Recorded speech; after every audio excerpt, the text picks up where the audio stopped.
We're going to try this one more time and see if we can get this to go live. And if it does, then I'm going to send out like a tweet and all that good stuff. saying like, please let us go live. Let me see here. Are we live yet? Are we live yet? It says connect streaming software. And I did. Dun, dun, dun. Enable DVR, enable.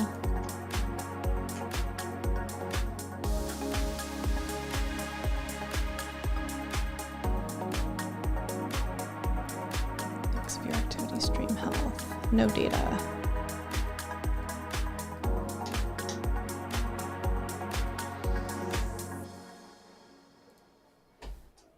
It doesn't look like. Wait, are we live? Are we live yet? Okay, I think we might be live. Let me see if people can see us. Can you all see us now? I think people can see us. I don't want to be premature. I think sunshine in the, yes, we did it. We did it. Oh my goodness. Y'all, you have no idea this. You have no idea. I will tell you right now that we have told the best stories behind the scenes that y'all don't even. Right? You didn't even get to hear it. You didn't even get to hear it. You didn't even get to see the beautiful cat that Gwen was holding. I can see if I can pick up the cat again. She's a little feisty.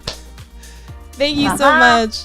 Oh, there she is. There she is. Everyone, can we get some cat emojis in the chat for Gwen? Can we please get some? And for Athena, she knows the stream is about her. Always. Always. Yeah, Pixelpia is saying.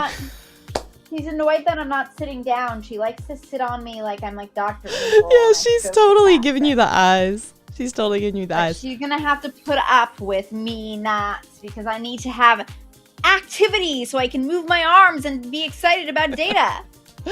Okay, everyone, welcome to the stream today. Thank you so much for bearing with us and hanging in there. We were having some, Gwen was not having difficulties. I was having difficulties, and we can get into it later. I think it's because I recently just changed some stuff on my YouTube channel, and I went from a personal account to a brand account, and they think that I haven't enabled streaming, which I did. Long story. We'll get into it. So I want you to know there are definitely people putting in some cat emojis in the chat for you. Excellent, excellent. And Pixelpia says, I heard some of you guys behind the scenes on Facebook. So trying to figure out your lives. He was that one viewer on Facebook. Thank you, Pixelpia. We appreciate you. We appreciate you. All right, welcome to the stream today. I'm so honored and excited to have my friend Gwen Miller on the stream. Here we go. Give it up for Gwen. Oh, yes. I often refer to Gwen as my data goddess behind the scenes. Yes, absolutely. Gwen knows all when it comes to data, and she has a real knack for being able to tie human behavior into what does that mean in a spreadsheet in some sort of way. So today we're going to be talking about some advanced data analytics and how you're probably using YouTube analytics wrong. And the reason that we also said that is because everyone out there, Gwen has a brand new YouTube channel. Hopefully it's linked top of the description there. Please go subscribe to her channel. Give her a round of applause for publishing her video, and she's going to be spreading all kinds of good data goddess goodness all over the place. So there's that. So Gwen, do you want to introduce yourself to the people so that they know who you are? Yes. I am Gwen. So I have been working in the entertainment industry for the past, 15 plus, maybe 16, maybe 17 years at this point. And I started on television because if you can do that math, I graduated college the year YouTube was started. So it wasn't exactly like, this is a career path. So I started in television, and we had one metric. That was the Nielsen rating. It didn't tell you anything about your audience. It just kind of told you, you're canceled, right? So fairly early on, I had my eye on digital because I was like, what would be so much better about all these television formats that I was working on was if it was interactive online. So that's what attracted me into digital. What kept me in digital and why I've been doing this for the last 10 years plus is because there was so much information. Like, you cannot imagine. Can you imagine? We went from panel data, which is what Nielsen is panel data, to literally knowing every second of the audience journey through your content. Every second of every single person who touches your content, you know everything about them. And I just fell in love and have never looked back. I would never leave. I have worked on big channels. I have worked on little channels, everything in between. I've worked on creator channels. I've worked on media company channels. I've worked on celebrity channels. I launched channels from scratch, come into channels that are more mature, everything in between. I am currently head of YouTube strategy at Hearst. So that would be some familiar brands to you, likely like Cosmo, 17, Men's Health, Esquire, Elle, Harper's Bazaar, channels like that.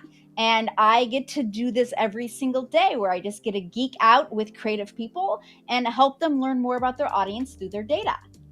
I love that. And I love that you are so unabashedly, unapologetically like, I love data. We should talk about data, all things data. And you don't shy away from it, because a lot of people do. And a lot of creators do. They shy away from the numbers. They don't know what they mean. They don't know how to read them.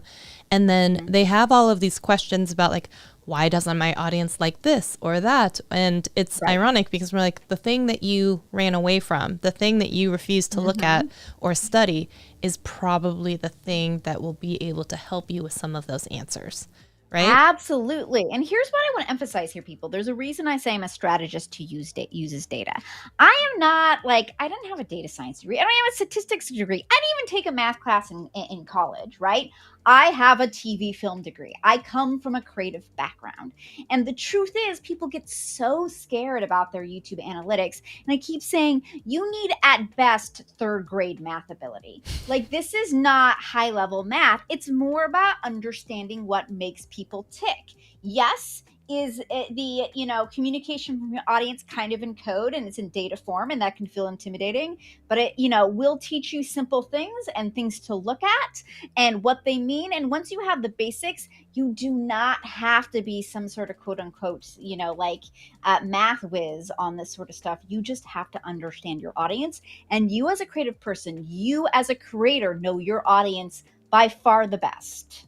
Well, hopefully you do. Yes. That's what we're trying to get you to. All right. So I promised people we're going to be diving into some advanced analytics. So before we graduate to advanced analytics, maybe we talk about just a few minutes on some of the basic analytics. And then, but one thing that we're going to do, we're going to put that on pause. We're going to give people also a second to two things. One, if you have a advanced analytic question that you have always been curious about, make sure you put it in the comment section so maybe Gwen can take a peek and maybe she'll choose to answer one or not. And then the second one, we were so discombobulated at the very top of the show, we didn't get to ask you the top question that we always ask you, which is, people, what's in your cup today? What's in your cup today? Miss Gwen, since you're the guest, I'll start with you. What's in your cup? So this is what I'm addicted to. So I love myself some seltzer water. Do I love fancy seltzer water? Sure, I'll take a Perrier or Pellegrino at times. Never LaCroix. Oh my God, never LaCroix. But this is by far my all-time favorite seltzer water, which is simply just the Kroger store brand. It is bar none the best seltzer water on the market. I had no idea. Okay, good to know. Today, I've got the Tazo Awake English Breakfast Tea with a squirt of honey at the bottom. So that's my drink of choice today in my sparkly cup. And audience, let us know what's in yours. We've got a Poland spring water. We've got coffee and seltzer. There we go. So, okay, you guys also let us know. There's a little bit of a delay when they tell us then what's in their cup too. So we're going to go back to a couple of the very basic analytics that a lot of people will either talk about or think are the most important. And I think one of them is going to be probably views. Would you agree? Yes, that is probably the most common metric that creators are getting hung up on any given day. Yeah, I'm going to say views and subscribers are the two things that they care most about when you're new, right? Right, yeah, exactly. Yes, exactly. And do you want to tell us a little bit why maybe those are not the best analytics to maybe base all of your channel and research off of? Yeah, so when you have views, like I think everyone's always searching for like the one metric to rule them all. Like I get it. You want to keep it as simple as possible. You don't, you're just, it feels overwhelming. There's too much information. You want to simplify it. The problem here is when you pick a number that is really a roll up. So views, there's so many factors going into why you get a view, right? It's all about the platform, serving it up to different audiences. Do they click? How much do they watch? Are they getting satisfied with the content? YouTube's taking all these things into consideration to make the decision of then to serve it to someone else to get you another view. So the problem is you can look at your overall views number, and great, it's a little bit like that Nielsen rating I was talking about before, right? You have an overall number, but what does it mean? You can't tell what it means because it's so many factors going in. The fortunate thing for you is the other metrics on YouTube tell you the whys, right? They tell you the why behind that overall views number. If you make decisions just on this massively rolled up number, you can be making the wrong decisions. You might be tweaking the wrong thing. You might be putting all your eggs in a single basket. That is not really the most ideal for building a long-term sustainable profitable channel, and you can end up chasing down a pathway which will get you this artificially rolled up views number, but maybe it's not the right audience, right? Maybe it's not an audience that's going to stick around, and you have to churn every single video to replenish this audience. And this is where you burn out, chasing that big overall viral news a views number until you're just dead and wondering why you can't just relax and not worry about the next video because you don't have that strong audience who's going to come back from video to video. And I think it's so interesting because when you are in the beginning, the whole basic one is just like, I just need to be viral. I just need to, and it's so not a measure of satisfaction, right? And so we do have some things that give us a little bit about satisfaction when we start to get into like average view durations and stuff like that. And then all of a sudden we've got, click-through rates. And so that is already now starting to graduate into a little bit more of an advanced level, right? A little more advanced. Yep. But even when we take something as advanced as click-through rate, there's still a lot of nuance to click-through rate and a lot of things that people get wrong. So do you want to talk about some of the stuff that people get wrong with click-through rate? You just literally jumped to the most advanced analytic of them all. I'm helping you. I'm putting it up so you can swing. So click-through rate is something that YouTube gave us kind of late in the game. And we all were like, come on, you keep telling us that click-through rate is important, but you're not showing it to us. Well, once we got it, we figured out why they hadn't been giving it to us, because it is a little bit complicated.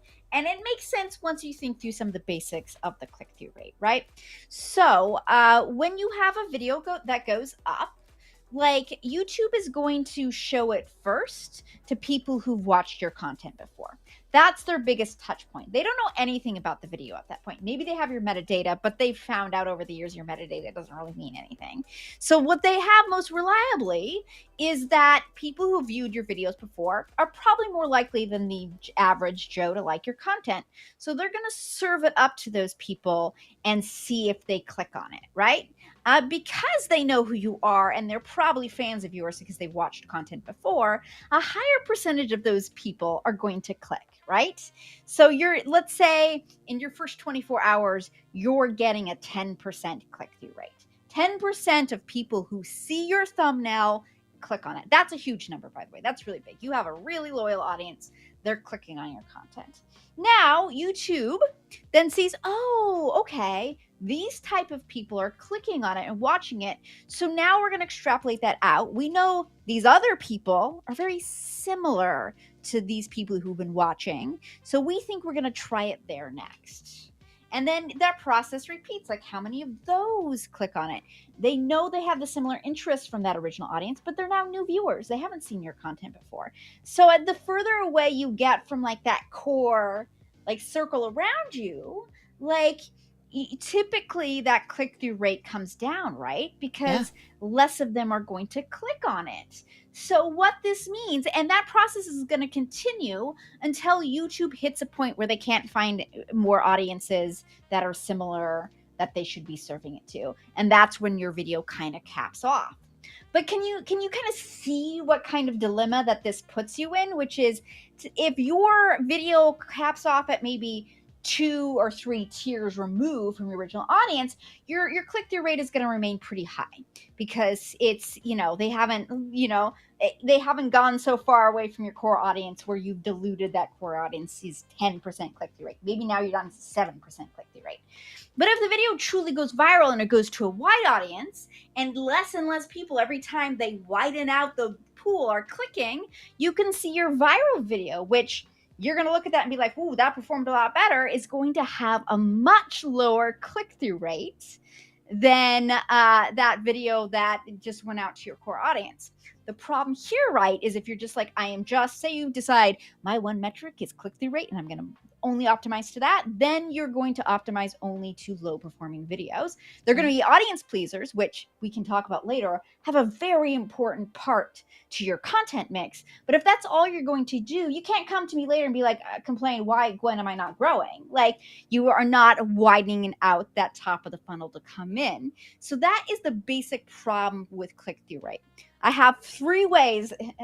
Shelly, you want to hear the 3 ways you can kind of combat this? Yes. All right. Everyone, if you want to hear the 3 ways, put like a 3 in the comment section because she's dropping all this goodness here. And I think it's so true when you said click-through rate, the more people that you see it tanks. And a lot of people don't understand. Like when people get on Creator on the Rise or they get put on trending or stuff like that, their metrics when it comes to click-through rate, because they're going to so many people and especially people who don't know them, they will usually plummet. They will tank. And so if you were only basing off click-through rate, that could be a really, really tough one. And not only that, but some artists or YouTube creators optimize their videos with different thumbnails based on like the first 24 hours or the first 7 days versus other when it gets pushed out to more people who maybe don't know them or recognize their face. Like I've seen lots of that. So, okay, I see some 3s in the chat. So people want to know, please, Gwen, give us the goodness. What do you got? What do you got for us? So you hit on the first way that this is the easiest way to do it, which is most of the time, if you're going to like optimize to CTR and you're going to like say, change out your title, change out your thumbnail, usually you do that in the first day. And if you're going to use the just straightforward top level CTR, like, yes, if you do it in the first 24 hours, it's mostly going to be your core audience, right? So that is going to stay fairly relatively consistent. So you can probably optimize well to that. Plus YouTube makes it really easy by just having a little arrow that says plus or down in your analytics. So that is one way to do it. My problem with this method, which is actually a method that Matt Gillian endorses, is that they only compare the last 10 data points. And I don't think 10 data points is enough data points to make any sort of decision. So I'm going to tell you the last 2 ways. And these are the 2 ways that I endorse. The second way is the way that I use the most often because it's the simplest without having to set a bunch of like doing a lot of spreadsheet work. And that second way but is you love spreadsheet work. I do. I love that, but I understand. But for everyone else, might not. So if you all remember back in the day, and I bet you don't use this anymore, but you have this little thing called the subscribe tab, right? The magic of the subscribe tab is it's just your core audience who has access to it. And B, it's not controlled by the algorithm. It's literally just chronological list of videos that come out. So because it's not manipulated by an algorithm that's deciding to start and stop and whether it's distributed, like typically, unless it's like a holiday or something weird, like you're getting about the same amount of impressions from the subscription tab day to day. So it means you're comparing apples to apples with that click-through rate. Now, I don't know if you want to share your screen, Shelly, and we can tell them where to find of course the click-through rate for the subscribe tab. And this is my favorite thing. It is a little bit of sample data because, again, maybe a couple % of your audience comes through this tab, but it's much cleaner data than the regular click-through rate. So it's going to get you to the place where you can actually start to see, if you graph this out as a correlation, this is where, if you use this, you actually see that there's some correlation between how this number performs and how many views you get. Whereas if you're looking at overall CTR rate, for the reasons we just spoke about, you actually see a negative correlation. Okay. Do you want to give the tip before we show the screen, or do you want to You want to show the screen now? Well, the tip is we're going to show them where it is. All right. So now this is time to share my screen. And also, I am going to put this up on screen so at least we memorialize it. Where is it? And then we're going to come back to it in a little bit. But there was a comment from, oh, I can't. It's in the wrong window. Okay. But Dutch Can Jam had a question. And he says, in YouTube analytics, is it possible to see the videos that people are subscribing from? If so, where? Because I know you can see it in the analytics of each video. So, all right, so there's that. Now I am also going to do my screen here. Here we go. Hopefully it's still working. Why is it showing the entire desktop? 1 second.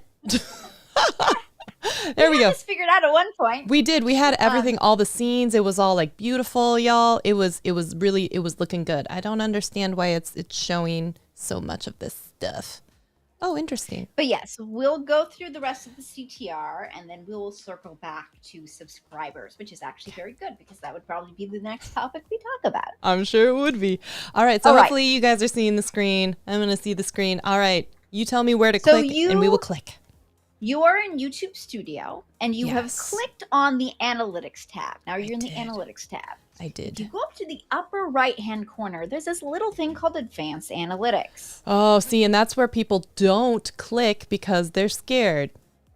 Right, because it gets you into not as pretty of data. Like right, YouTube, and you're like, because we're so hard to make the front side of YouTube Studio so inviting. But a lot of the goodness is hidden within the actual raw data. So I encourage you to become friends with your advanced tab. Here, I'm going to turn this little animation off. There we go. Hopefully we can see that a little bit better. Okay, what do you got? All right, so, well, we should actually be in a video. So let's pick if you go up to where it says Shelly Saves the Day, you should be able to search for a video. Okay, up here. Boom. Yes, click that. You can even just pick one of these videos, whatever video you want. Let's go to a real video. Oh, wait. These are only the last like 50. There's no like go to the next one. Okay, so well, then you can search for a specific one if there's one that you just really have a yen to like look at. Oh, we'll just kind of come back here and we'll say, how about this one? All right. So now we're in a specific video. You'll probably want to, I can't see it because my face is covering what your span is on. Probably don't want to do the last 28 days. Oh, yeah. Maybe do since uploaded. Yeah. Okay. Oops. Sorry. All right. Now we want to go to traffic source, which is your second tab. All right. Right, here you go. And the next thing you're going to find is the browse. So you're going to see these little blue words. So let's look for browse. Okay. I'm trying to show y'all. It's over here for browse features. And you want me to click on it? Go to browse features. Please click on it. Boom. And then you're going to see a couple things. You're going to see your home, which is your home screen, right? We all know what that is. And then subscriptions is that subscription tab we're talking about, that lovely chronological feed. And if you look at the number all the way to the right, that is your impressions click-through rate for specifically your subscription tab. It's not very good. So what you're... I mean, okay. That's you cannot say that actually. Well, 2 to 10%, right? I'm not even at 2. It's okay. 2 to 10% is their overall click-through rate. That's and typically when if the algorithm is like managing, it's a little bit higher. And plus, every kind of genre is very different. When you're in a how-to genre like this, it tends to be fairly low, right? Because we're not always in the mood to be like learning something, right? So if I'm in a mood just to watch, prank videos, I'm going to skip this video. So what you're going to need to do is you're going to be tracking this data so that is 1.7% good for Shelly, or is it not? In fact, I'm going to show you how to figure that out right now. Oh boy. So let's zoom that back out. All right, zooming out. And we're going to go back to your channel. So if you see where your thumbnail is there and it says Shelly Saves the Day, yep, you can just click on Shelly Saves the Day and I'll take you back to the channel level. I hope you guys know I am sharing all of my data and back end with you. Not everyone will do this. You guys know this. Not everyone will do that. This is secret squirrel stuff for some people. All right. Absolutely. Okay. So let's set your time range to like the last year. So we have a good amount of data, but we're also looking at, fairly recent metrics. All right. Right. Now you're going to go back to that same place, but now you're looking at the channel level. So go to traffic source. All right. I'm going to traffic source. You're going to go back to browse. Back to browse. All right. Let's look at the subscription tab. What is that number click-through rate that it says? 0.9. Okay, so that 1.7 is very good for your type of content and view. So that's what you're going to optimize to, right? So that would get into the pile of this video was very, very clickable for you. Because what we're going to want to do is we're always trying to move our average, or I usually use median, which we can get into at some point what the difference is. You're trying to move that up. Like you shouldn't be going, oh, but this like when I had a booktube channel, I would have like 10% click-through rates. But that's because it was a very small niche community that really didn't widen out a bit. So I'd only have very few viewers. But of those viewers, they clicked really high, right? So if you're comparing it to my booktube channel with 10%, you're going to be depressed. Whereas I might be depressed because you actually get more views than me, but you have a lower click-through rate. Like it's all comparative. Stop playing the comparison game. Now, one thing also to keep in mind, if people didn't realize this, there are different click-through rates that they're giving you for each of these traffic sources. So it could be that you would be higher in browse or, the home versus something, search, something like that. So first of all, a lot of the time when you're getting an overall click-through rate, it's one aggregate of all of these different types of things. And if you really are optimized for, let's say, search or browse or whatever else it is, then you really want to drill down into the specific type of click-through rate based on the traffic source that you're trying to go after most. Hopefully that makes sense. So let's talk about, like, say you really do want to be able to make that overall click-through rate a useful number. Here's how you can do that, which is you're going to have to benchmark it by kind of reach. So you can essentially be like, you can use a spreadsheet. We won't get into the details of this because you'll be bored, but just know that you use a spreadsheet essentially to figure out if my video has, say, between half a million to 1 million views. Here's where my videos typically have in terms of an overall CTR. If they have 10 million views, I mean, you probably don't have enough to come up with benchmark there, but say you're a big creator, you could. Or if it's something that's a niche video for my super fans and it only has like let's say 20 to 100,000 views, I should be in this range. So you can make that number useful if you benchmark it by essentially how far out from your core audience you have gone. That's a lot more work. I have not found that the numbers are that much more reliable than just looking at your subscribe tab CTR in terms of estimating which things are more clickable for you. So that's why I suggest the second method. But if you really want to do all the work, we do the third metric, third way on occasion, just to make that main number more usable. But overall, like usually when you're just talking about, hey, I want to know if my title and thumbnail were working for this video, and to know if I should do more of that type or less of that type in terms of how we wrote the title or what the thumbnail looks like, I find that the subscription tab CTR gets you kind of there. And then to Shelly's point, if you really are like, no, I'm trying to figure out how to optimize for search, then you start to break out those numbers into their like, now we're just looking at search. Because it's very key to note that YouTube, they call these surfaces. So search is a different surface from the homepage, and which is different than suggested. And they optimize entirely differently.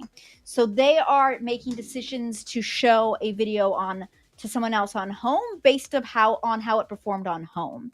If it performs well in suggested, it has no effect on how it performs on home. Same with search. They're separate systems. They don't actually talk to each other. So that's why you can be puzzled that why did it suddenly take off and suggested and didn't barely blipped on home.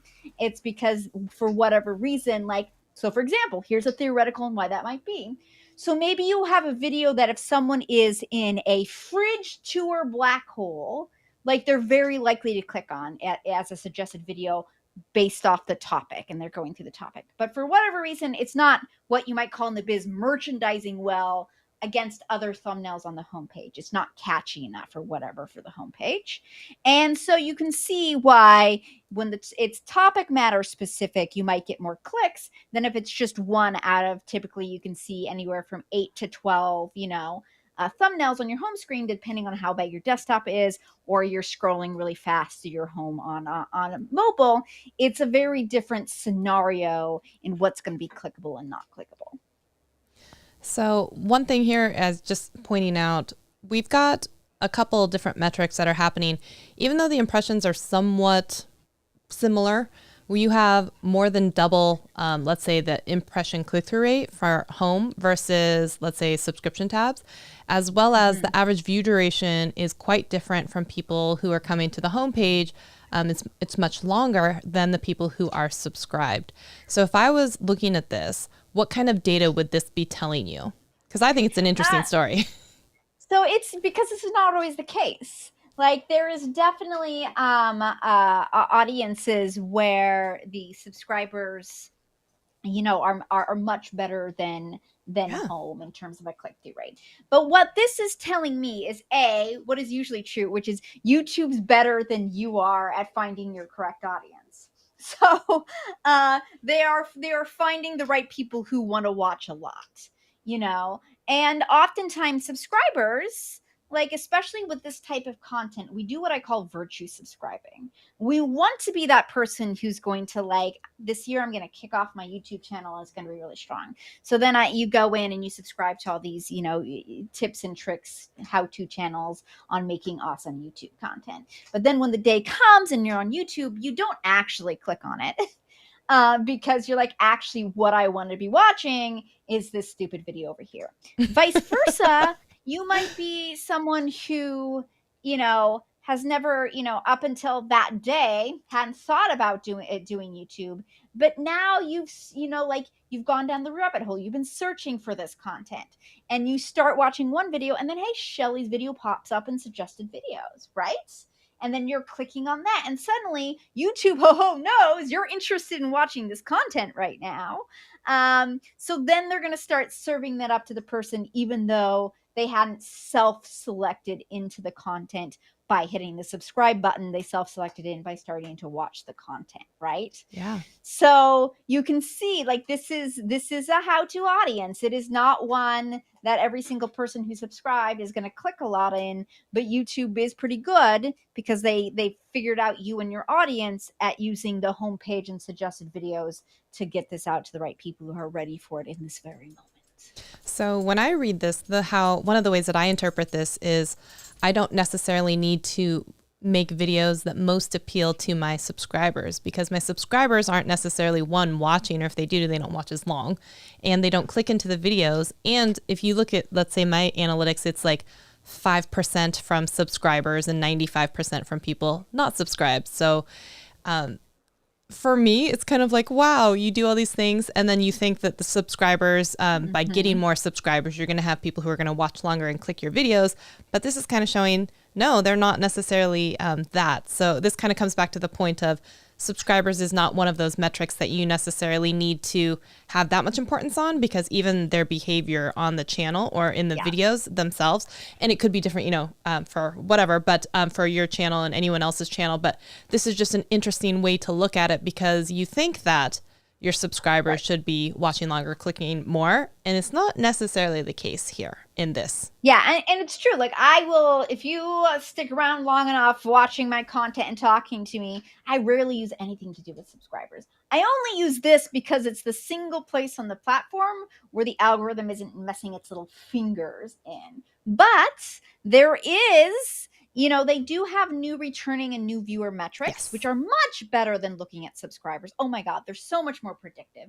They're amazing. And eventually they're going to give us these metrics based on returning viewers instead. So they would tell you, like, what is the click-through rate for people who have watched your videos before, which is going to be much a stronger indicator of actual core audience interest, because there is still a little bit of danger where you don't want to, like, when you optimize for a new audience, like, it still has to be one audience, right? It can be tempted then to be like, well, I can put up, shoe repair videos. Oh my Shelly, God, you on the stop it. same You stop channel it.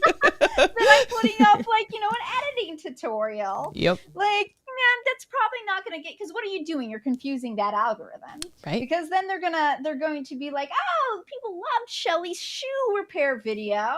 I'm going to show them this. They'll like the next video, and it's on editing, and it's not the same audience. And then the algorithm just gets confused, and it's like, nobody likes Shelly's content. So you still have to be concentrated on your core audience, but that core audience may not be coming through your subscription base. It could be self-selecting through returning viewers, which we can get into once we look at returning viewers. Now to Dutch Can Jam. So Dave's question was about, how do you know which videos are maybe driving subscribers, or can you tell which videos are getting you some subscribers? Do you want to tell people how to find that? And I actually did this for someone else the other day when I said, are shorts working for your channel? And so I did a grouping of their shorts and then tried to say, like, how many, you know, subscribers are coming from those. But like that also made, yeah, right. Because I was like, how many people one way. But I think there's an easier way to do it, which we're going to try to figure out together. All right, what do you got? I'm pretty sure this is going to work, but famous last words. Famous last words right there. Because the absolute hardest way to do it is the way I do it, which is I just, you know, to your point, you can find it at the video level, and I keep a separate spreadsheet that has all that, so I can just sort by it. But we can do something similar here. I think if you scroll over to the left, Shelly, you're going to have a video tab right before the traffic source tab. There's content tab. Oh, is it called content now? I think they changed the name on me. Now also, it was videos. Anyone who's also looking at this graph and then wondering why there was a steep drop off, that is because at that point in time is when I privated around 175 videos that were all generating traffic, because I didn't want to necessarily have those be driving traffic to my channel anymore. So that's why you see a huge drop off right there. It is a pretty lovely looking, look at all those pretty colors, and then it's just, you know. Yeah. And we'll never know if any new videos you put up would have done really well, because you haven't put up any long videos. Oh my gosh, you stop it right now.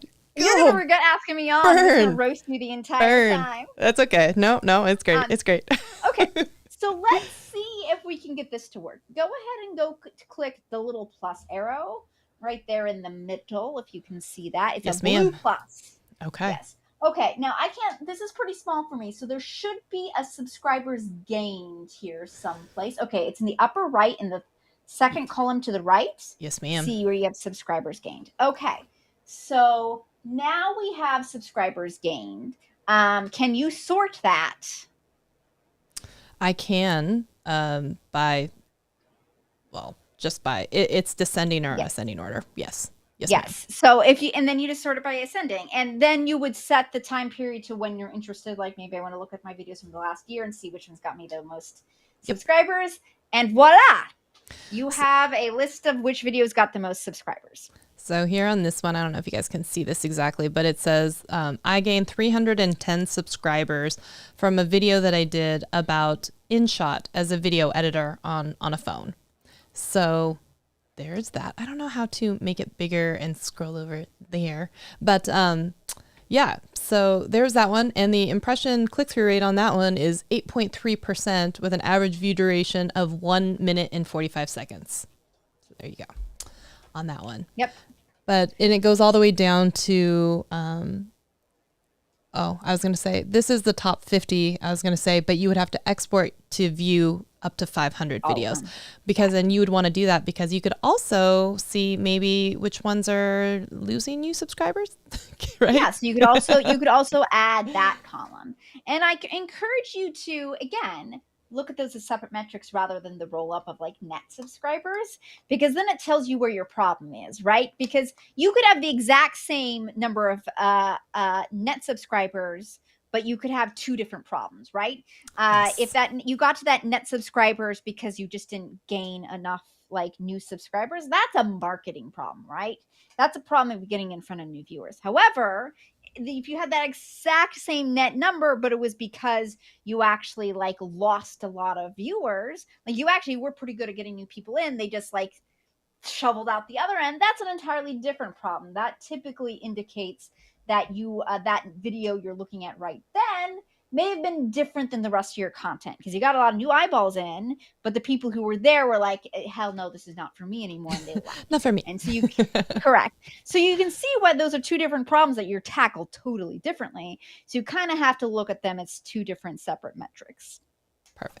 So hopefully, Dave, that answers your question out there for how to see which video is driving you subscribers. And then I'm going to scroll back here, and there was a question. It said, sorry, I got to pull it up on my phone because we connected differently, so I can't pull them up in the little chat window. So I apologize. In this one, it says, Pixelpia says, Gwen is going way too fast for me to follow along. I will rewatch and then go step by step because, you're so smart. Sorry. And then it says, let's see. El Jefe Review says, I'm loving all the insight here. I got a few minutes late, but I'll check the replay. Stanley Orchard is here saying, good to see everybody. And absolutely. Okay. Dutchkin Jam said, following along in his analytics. Thank you to Gwen and Shelly. So there's that one. And I saw there was one more question here, I believe. I'm scrolling. Oh, no, it was just a comment about, it was just a comment. There we go. Okay. So those are all of that. Continue on. I want to make sure we address those though. All right. So we talked about views and why you can't use overall views very reliably. So let's talk about how I encourage everybody to look at views. And it's very similar to what I just said about subscribers, where you need to look at subscribers gained and then secondly, look at subscribers lost. This is going to be something very similar. So Shelly, if you want to exit out of your advanced analytics and go back to studio, okay, we're going to show you my new favorite thing. Okay. And so you're going to go to the audience tab, which I think you're already I'm in. Yes. And you're going to scroll up. We're scrolling up. Scroll too far. Okay. So this is something called returning viewers. Okay. You can see returning viewers at the channel level, and you can see it at the video level. I think the video level has the channel level has been around since September 2020, so you have quite a bit of data there. The video level has only been around since I think April 2021. So we just kind of passed the year mark, which was what I was waiting for because I like to use a year for benchmarking. So now we have enough data where I really feel that returning viewership is valuable to use as kind of a benchmarking tool for you. But let's start at the basics here because we've skipped a lot here. What is returning viewers?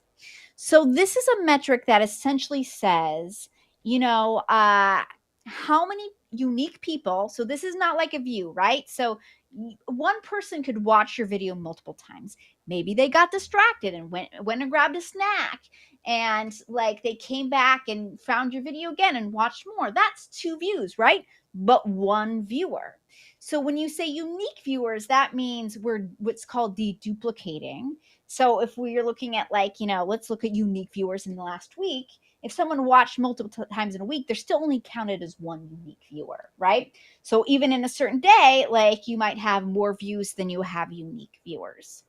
So returning viewers is a subset of unique viewers, which is people who have watched one of your videos before this within the last year. So if I watched one of your videos last month and come back this month, I am a returning viewer.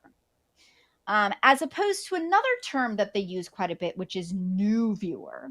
A new viewer is the opposite of that, right? Someone who has not watched your channel in the last year. They may have watched your channel 2 or 3 years ago, but I think YouTube's scenario here is if they haven't watched in the last year, they're not really a core viewer of yours. And that's what they're trying to measure with this returning viewer metric, is these are the people who are going to come back day after day, month after month. They're the loyal viewer, and they're the ones that YouTube really wants you to optimize for, because they're trying to build you up a strong audience base that's going to come and watch you consistently, rather than you having to churn every single video and find a new audience, which leads to this burnout on the platform, and they lose a lot of creators that way. So that's why they're highlighting this. If you look at those metrics that Shelly has up there, you notice they don't tell you the new viewership numbers. They just tell you the returning viewership numbers because they don't want you to optimize for new viewers. But you can still figure it out because you have two numbers if you scroll up again, Shelly. I'm scrolling.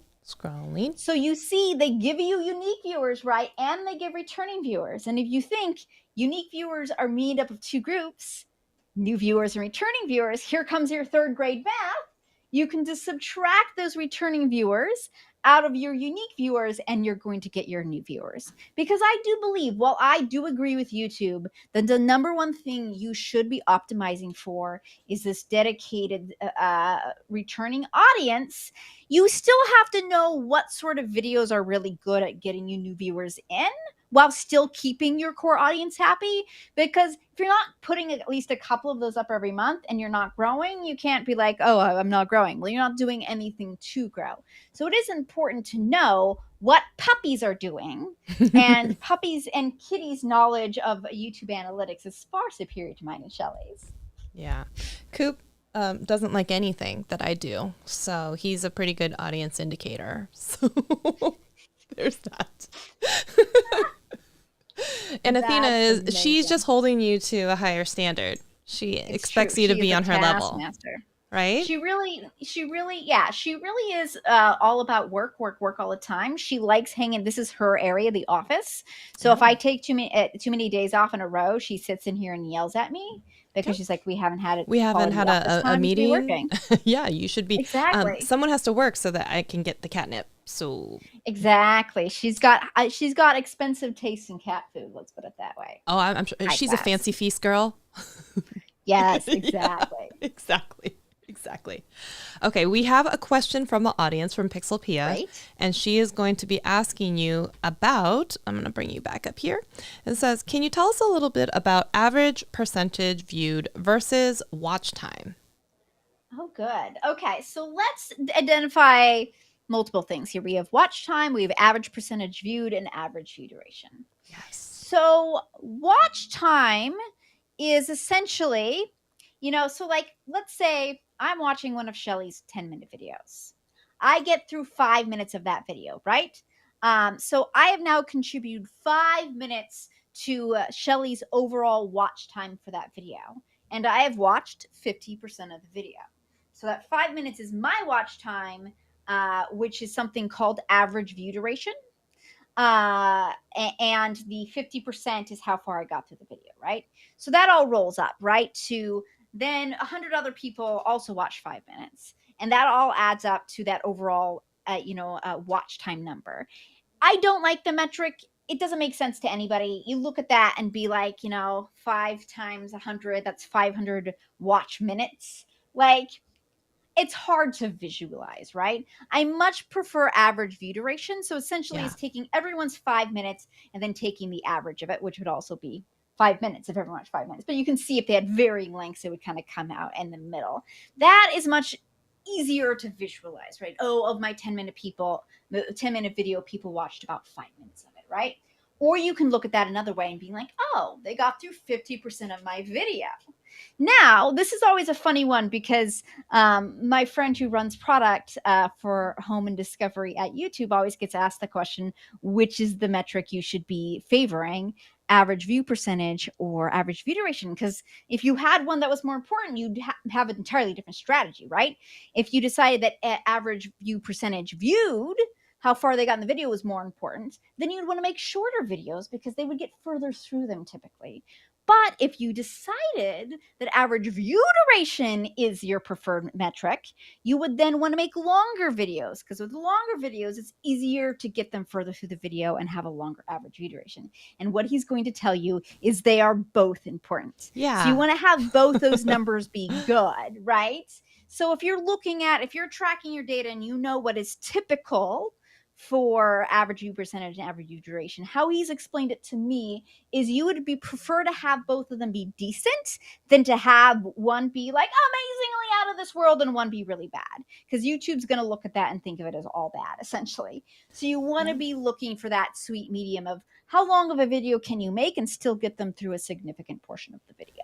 Well, I think also to confuse people, people don't realize sometimes, or some people don't realize that if you watch a video at double speed, which I commonly do, I almost exclusively watch double speed. My husband can't stand it. But if someone watches 100% of a video, but only watches technically 5 minutes because that's how long it is in double speed because math, then it's still only 5 minutes. And that you get credit for 5 minutes, but you get an average view duration of 100, or you get the percentage of 100%.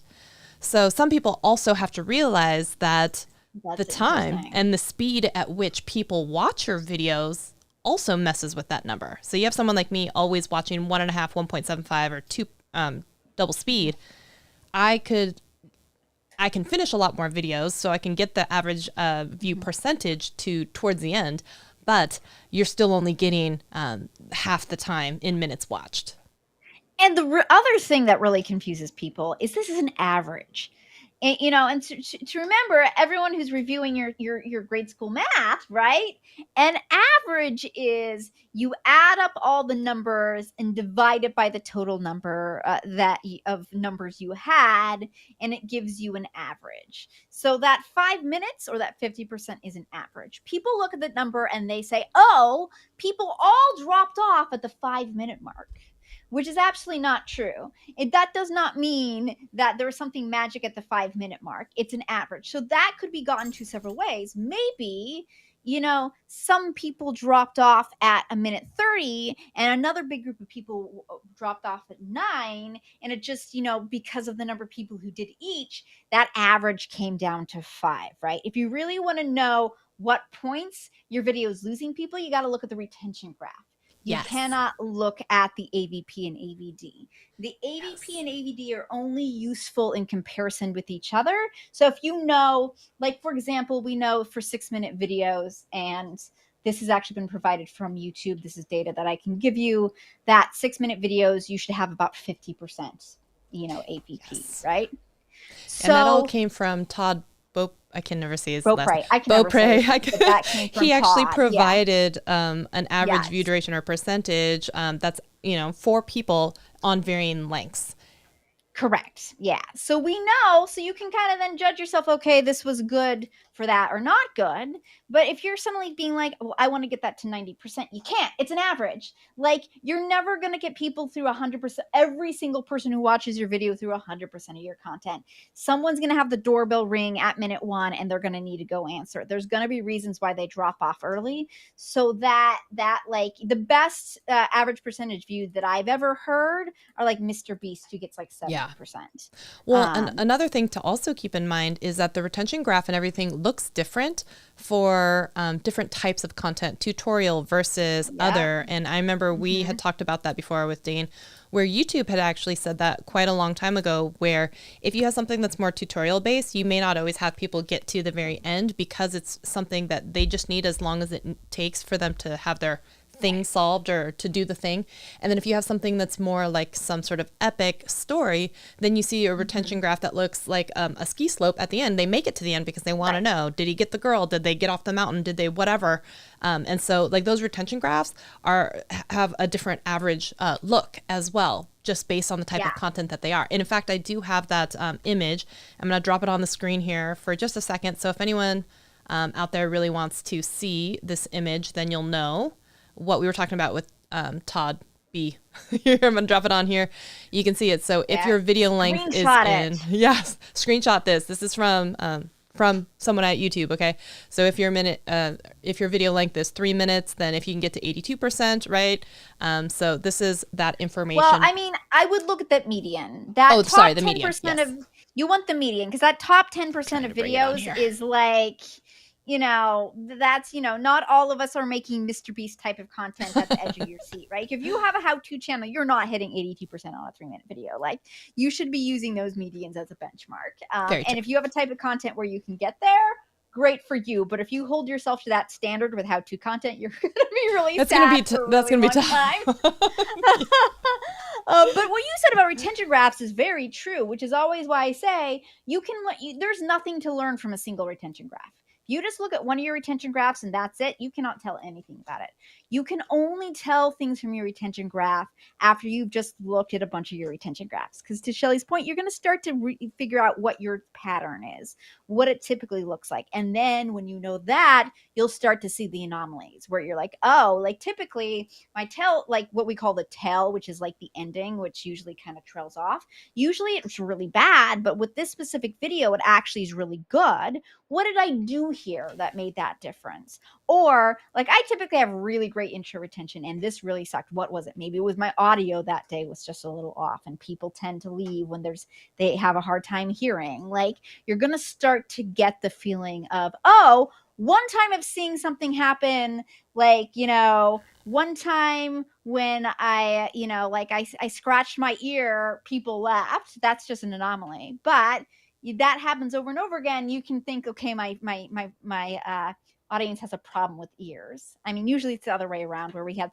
certain channels where people like really like to see feet, which is just creepy. But there's this specific things. Or we'll have an audience which is super bougie and like loves to see like fancy stuff, and you'll see the retention spike there. But we'll have another channel that anytime you show them anything bougie, they're like, this is a girl next door channel, I don't want to see this, and they leave. Like each of those audiences is very specific, and at any given time you'll be like, oh, that's a incidental. But if you see it every single time, every single video, oh hey, when we turn on the blender our retention drops, then that is a fairly consistent pattern that should help you make better content in the future. Right. I remember you told me on one of mine, you're like, sometimes you do pretty well with at the end wrapping it up quickly. And then there are many videos where you say words like, and that's how simple it is. Or if you're still watching this, or like these telltale signs that like it's over, but like there's still a good 30 to 40 seconds left in the video. And you're like, everyone's leaving. You can't do that. You have to like do this. Stop it. Yeah, stop it. Yeah, Stop it. It really is. There's very consistent things that you see in intros and endings that will just make people leave quickly. And one of those things is, and in endings, is if you telegraph that ending is coming from a long way. If they feel like they've gotten to meet your content and now you're pretty much just rambling, they're not going to stick around. They're then looking up the suggested videos for what they're going to watch next, right? So if you are going to have like be careful of words like this is my last product, like this is my last point, the final thing you need to do, because as soon as they kind of figure out what you're talking about, they're already thinking about the next video, and you're losing like the last 3 minutes of your video, which pulls any retention, which then hurts you with YouTube serving it out to more people. So just end things as quickly as possible when you're done. Yes. And I think it's something where maybe in some cultures it's rude if you don't say goodbye and do the long thing. But on YouTube, it really is almost like you got to surprise them. Like, it's over. Like, we're done. We're done here. Watch the next video. To hopefully get them to binge watch the next. That's another thing I've learned from Todd is super pro, like, get rid of all your calls to action. Like, he's like, the only thing that matters algorithm wise is, do they watch another one of your videos? Yes. So push to your next piece of content. Use that CTA to do that. Because everything else, like, we know that hitting the subscription button has no effect on if your video is going to show up on the homepage for you. Like, it's not. That action of watching that video does, and it's going to be served to you again if you click on it. That's when you get more on your homepage. But just the act of subscribing has absolutely no effect. So when we're wasting that call to action on subscription, it's not really helping our channel growth in the future. And it's so ingrained after 10 plus years. We all hear it as, zone it out. We don't hear, don't forget to subscribe. What we hear is, oh, the video's over, I should be looking for my next video. So it's not helping, it's kind of hurting you. And his suggestion is you use that time period to do things like, you curious about more of this, here's a video about X. And then, push them to the actual like thumbnail for in the end card for the next video you want them to watch. And that's a lot more effective. Perfect. Okay. So we have a couple more questions if you're ready. We've got one that says, hit me. Hit me with your best shot.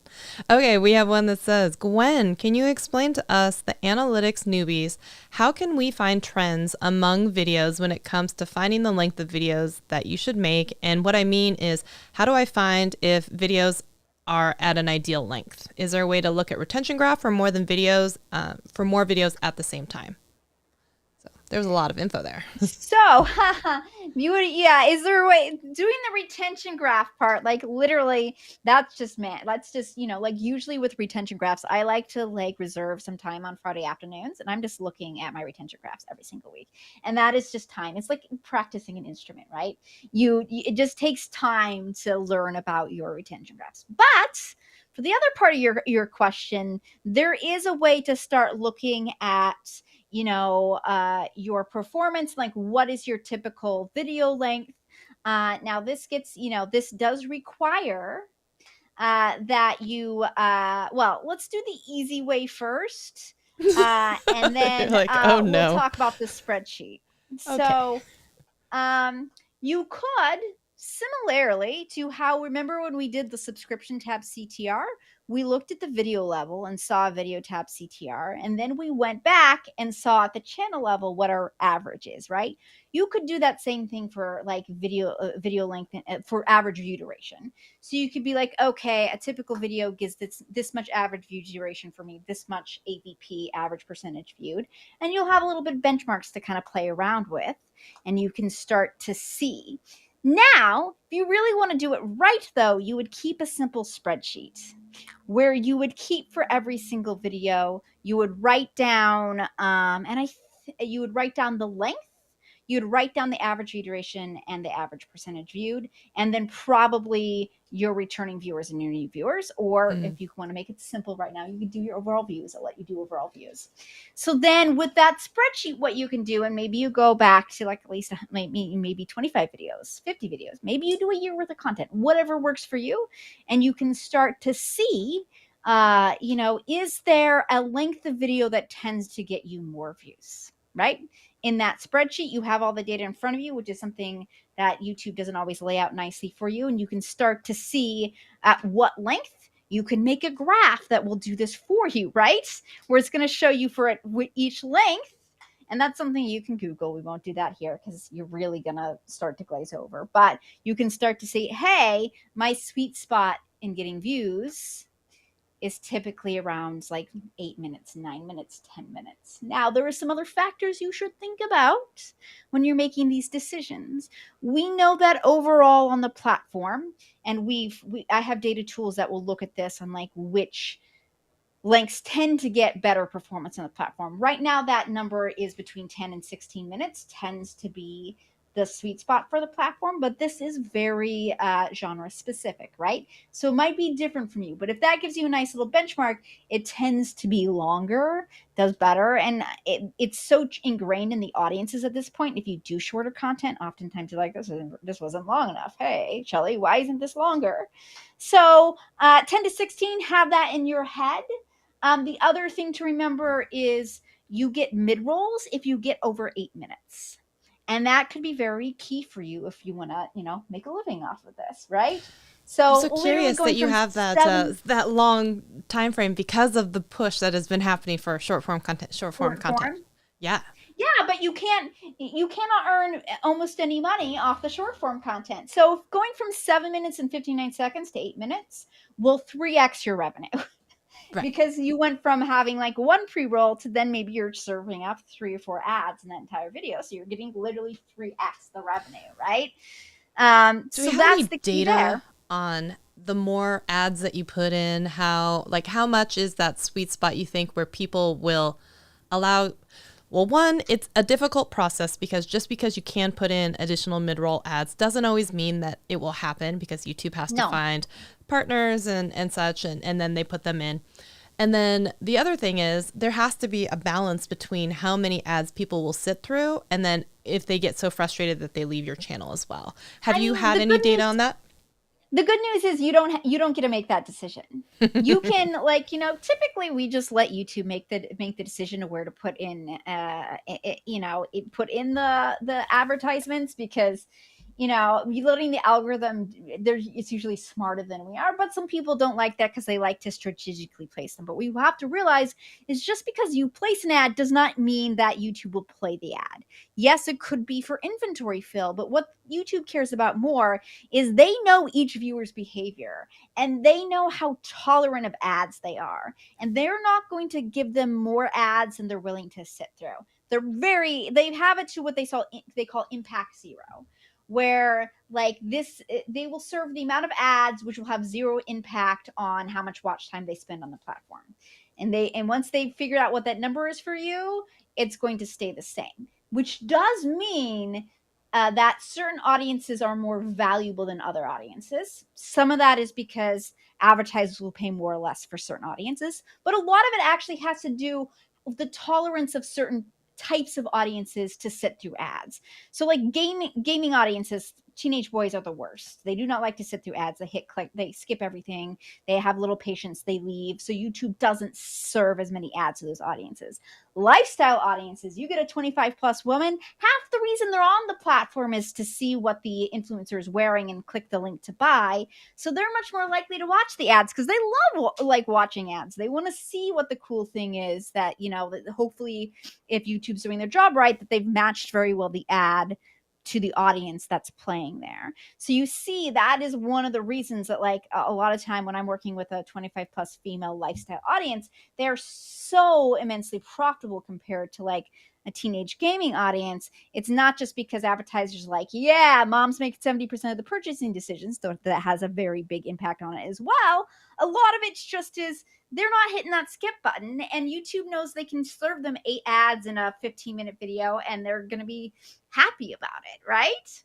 It's a weird world. So I wouldn't worry too much. Like you can literally put as many ad breaks as you want in that thing. It doesn't mean that they're going to serve it.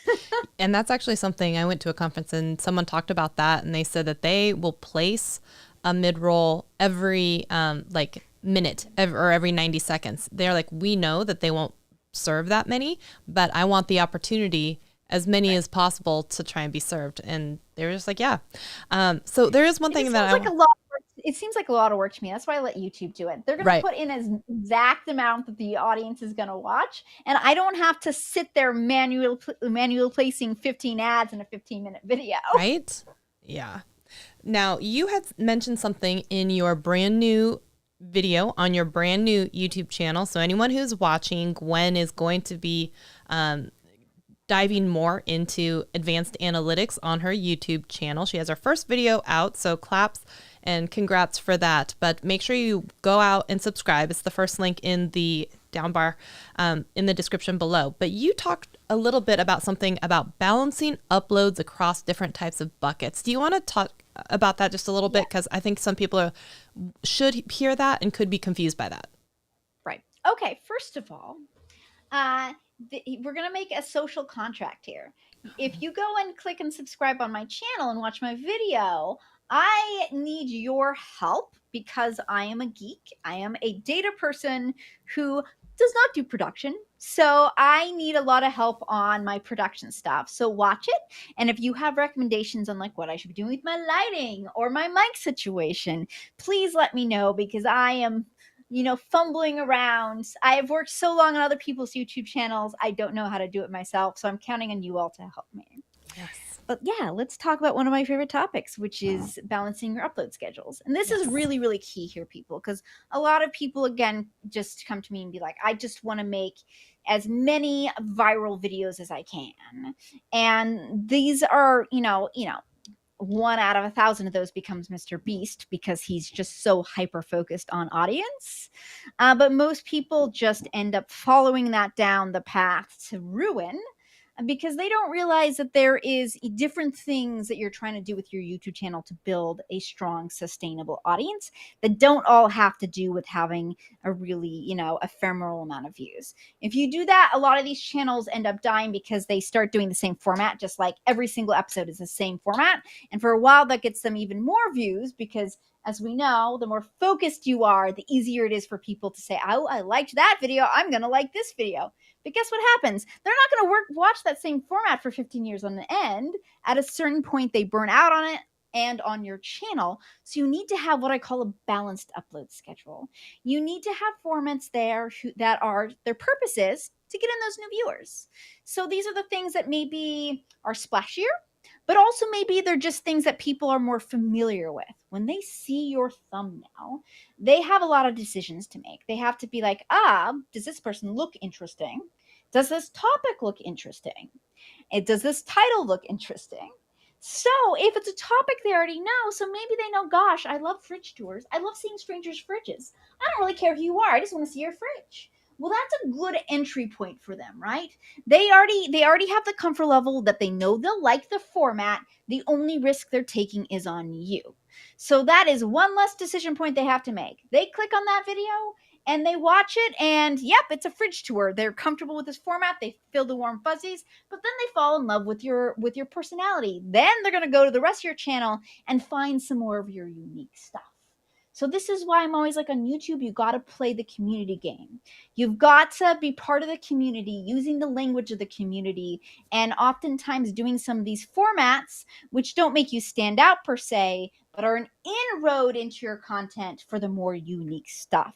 And then you get them to stick around for the unique stuff. Because if it's all just generic stuff, then what am I sticking around for? You bring them in with the generic stuff, you have them stay for the unique stuff. So you need a balance of that big top of funnel. It's open to everyone, everyone's interested, it's the most common denominator content.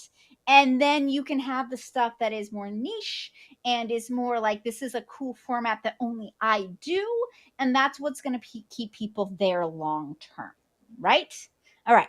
The third bucket that we're going to talk about is you need to reward your super fans, right? So a good example of this is a Q&A video. A Q&A video is not a video that's going to get new viewers in. Like if I don't know who Shelly is and she's like doing a Q&A, what do I care? Right? I don't know who Shelly is. Is she going to have interesting answers? I don't know. But if I've been watching a lot of Shelly's videos and I'm really curious about her life and I want to hear these answers, that is something I, as a super fan, am going to click on. It's never going to be the biggest view getter for Shelly, but it's going to bring in a lot of returning viewers. And you're going to see that in the returning viewer metric. You're probably going to see it in the comments and the engagement, right? And you're going to see that it's, the people in the comments are kind of these people that are showing up over and over again. Every video should not be a Q&A because you're never going to grow. But it is something that if you can encourage that, these are the people who are going to carry your water for you. They're going to go to their friends and be like, hey, I love Shelly. Like building these, sometimes we call them parasocial relationships, and oftentimes it's used as a bad word. But if you can build a strong core base of super fans, they will do a lot of heavy lifting for you. And you're going to be way more valuable to advertisers when they come in, because you get a lot of these viral channels and they come in and someone does a brand deal, and guess what? Nobody converts. No one buys anything. Yeah. Nobody buys a thing. But you get a lot of these mid-sized channels to small channels, and their conversion rates are insane because they have this valuable small audience, and advertisers are getting very wise to that. You can make very good money as a small to mid-sized creator at this point because advertisers know your audience will convert, unlike the big guys. That was awesome. Okay, so I'm going to give you an opportunity here to tell us all, if you have, since we're winding down here, do you have an absolute favorite metric that just, every once in a while, everyone has that one where they're just like, ooh, it just gives them a tickle.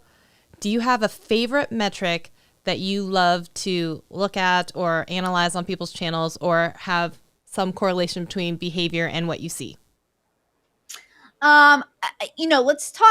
Let's start off with just what's the single most important metric. Like, again, I don't encourage you to have one metric that rules them all. But if the first thing you're ever going to look at on a video, it's that returning viewers metric, right? What is your core audience doing? Are they coming in or are they not coming in, right? So that would be like, that's the thing that you typically should really look at. Some of the other like little lesser known ones that I don't say is the first thing you should look at, but are interesting things that I like to look at. I'm a big fan of converting my demographic data from percentages to absolutes.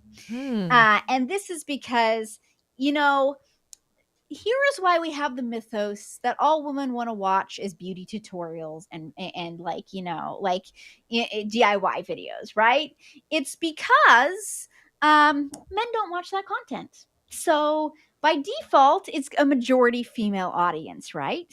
But if you actually converted those, so say you took a bunch of videos and took their percentages, times that by the overall views, and saw the absolute numbers of women coming in for each video.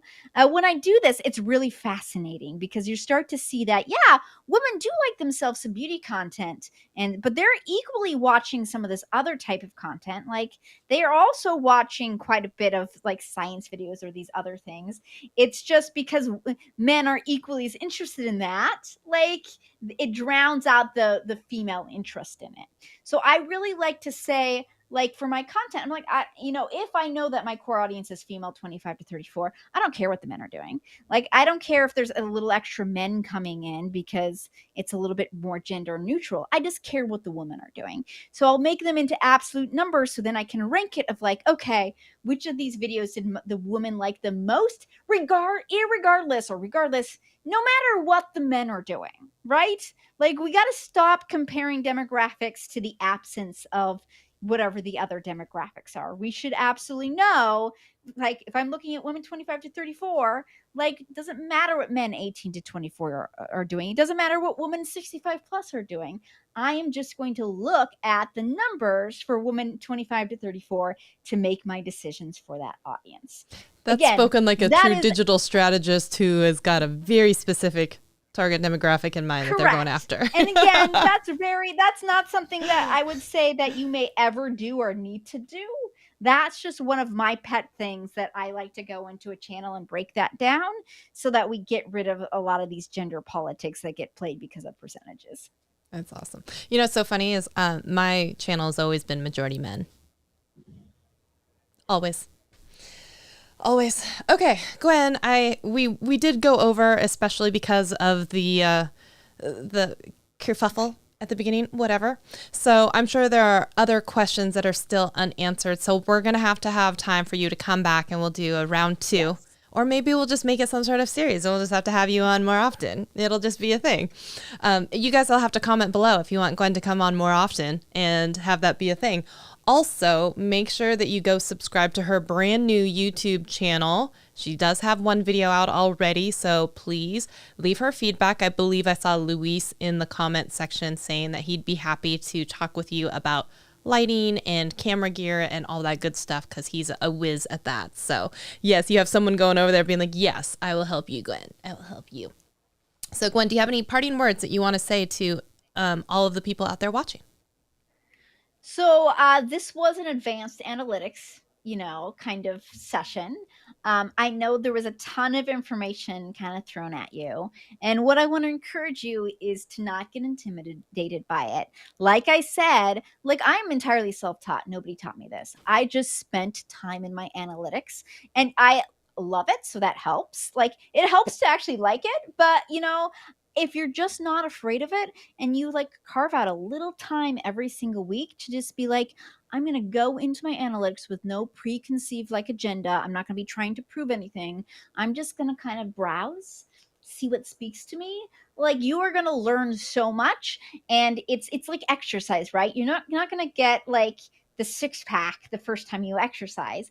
It takes a long time and you gotta see the process as the journey is part of the joy, and just learn to marinate in your data and have fun.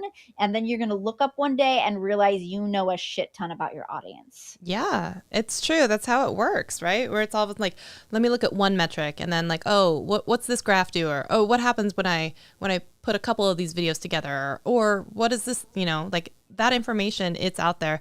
And I was going to say, there was one thing that you mentioned, which was the average view duration on videos in a specific type of list. I do remember there is a report in TubeBuddy that will kind of show you that. It will show you a list of videos and then by percentage or by time, how many are still kind of going along. But that's on the TubeBuddy.com website, not in the TubeBuddy browser on YouTube. So if you go into it, you can see a data analytics report. I believe you can also export it and download to CSV. I think it's one of the ones that you can export. So that might be something to take a peek at, because I think they do try and make it a little easier to look at over there. Okay, everyone, say thank you so much to Gwen. We appreciate you. We will definitely have you on. We'll do another session because I could geek out with you about all this stuff. So thank you, everyone. And thank you so much for dealing with our thing at the very beginning. And we will see you in another video very soon. Go subscribe to Gwen's channel, everyone. Say bye. Bye.